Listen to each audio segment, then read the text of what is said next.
Welcome to episode 1 of journey to that psychology of tradition. ஒரு விஷயம் யோசிச்சு பார்த்துருக்கீங்களா? நம்ம லைஃப் ஃபுல்லாக ப்ராப்ளம்ஸாக ஸ்ட்ரெஸ்ஸாக இருந்திருக்கும். ஆனால் கோவிலுக்குள்ளே போகும்போது உள்ளே போன கொஞ்ச நேரத்தில் மனசு ஸ்ட்ரெஸ் எல்லாம் குறைஞ்சு பீஸ்ஃபுல்லாக காமாக செட்டில் ஆக ஆரம்பிச்சிடும். அது எப்படி? நம்ம லைஃப் ஃபுல்லாக ஃபாஸ்ட்டாக ரன் ஆகிட்டே இருக்கும். ஆனால் சில பிளேசஸ் மட்டும் நம்ம வேகத்தை குறைச்சி வைக்கும்.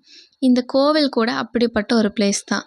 அங்கே இருக்க அந்த வார்ம் லைட்டு, சந்தன ஸ்மெல்லு, அந்த சைலன்ஸு இதெல்லாம் சேரும்போது நம்ம மைண்டுக்கு ஒரு டிஃப்ரெண்ட் எக்ஸ்பீரியன்ஸை கொடுக்கும். அந்த எக்ஸ்பீரியன்ஸில் நம்ம அட்டென்ஷன் வெளியிலேருந்து நம்மளுக்குள்ளே திரும்ப ஆரம்பிக்கும். அதனால தான் ஒரே கோயிலுக்கு போனாலும் ஒவ்வொருத்தருக்கும் ஒவ்வொரு ஃபீலிங்ஸோடு வெளியவே வருவாங்க.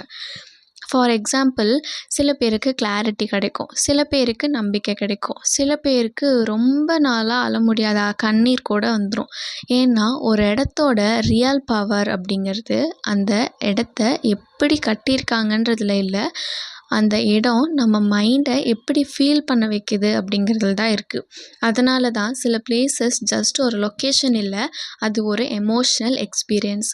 இதை பற்றி நீங்கள் என்ன நினைக்கிறீங்கன்னு கமெண்ட்டில் சொல்லுங்கள். Bye bye.